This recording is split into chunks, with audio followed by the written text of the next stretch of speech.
آئیے کتاب رحمت سورہ الکہف اٹھائیں۔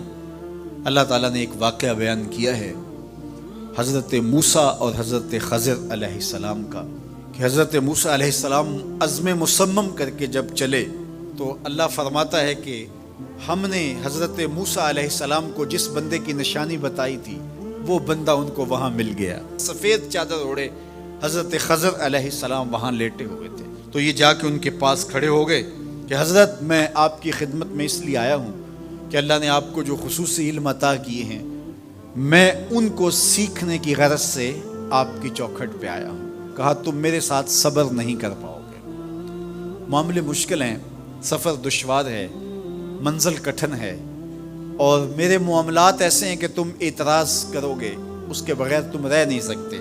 حضرت موسیٰ علیہ السلام نے کہا اگر اللہ نے چاہا تو آپ دیکھیں گے میں صبر کروں گا اور آپ کے کسی حکم کی کسی کام کی میں نافرمانی نہیں کروں گا، کسی کام کا انکار نہیں کروں گا۔ کہا کہ اچھا شرط یہ ہے کہ جو میں کروں اس پر تم اعتراض نہیں کرو گے، سوال نہیں کرو گے، یہاں تک کہ میں خود ہی نہ بتاؤں۔ تو کہا کہ یہ شرط ٹھہری، میں کوئی بات نہیں کروں گا۔ فانطلقا، دونوں چل پڑے، دریا کے پار جانا تھا۔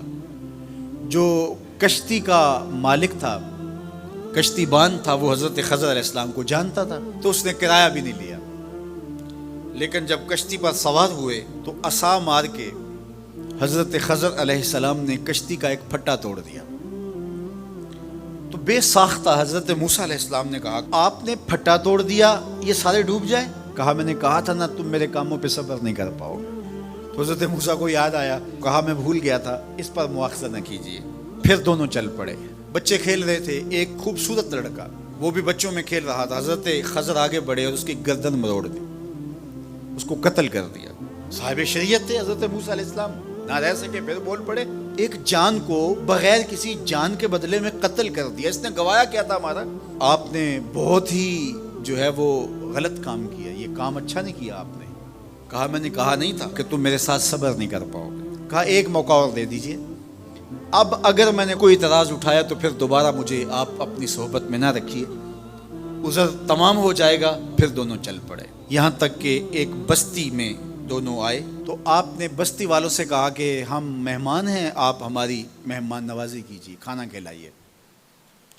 تو انہوں نے انکار کر دیا، کہا کہ ہم تو آپ کو بلایا نہیں ہے، آپ خود آئے ہیں، آپ اپنے کھانے کا خود انتظام کیجیے۔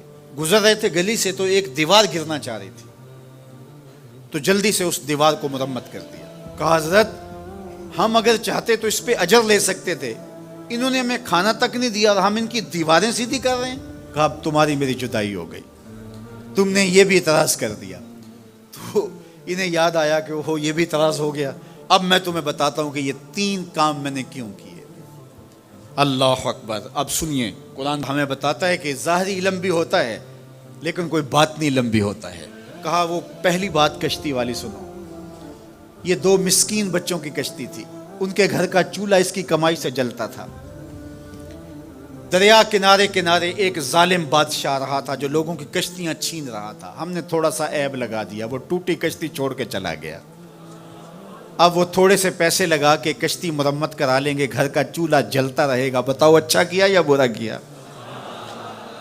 کہا رہی بات اس بچے کی جس کو ہم نے قتل کیا، اس کے ماں باپ مومن تھے، نیک تھے، صالح تھے، بچے نے بڑا ہو کے بہت برا ہونا تھا، ہم نے اس کو قتل کر دیا، اللہ اس کے بدلے ان کو بہتر اولاد دے گا۔ علماء تفسیر نے لکھا ہے اس بچے کے بدلے میں اللہ نے ان والدین کو ایک بیٹی عطا کی جس کی نسل سے 70 نبی پیدا ہوئے۔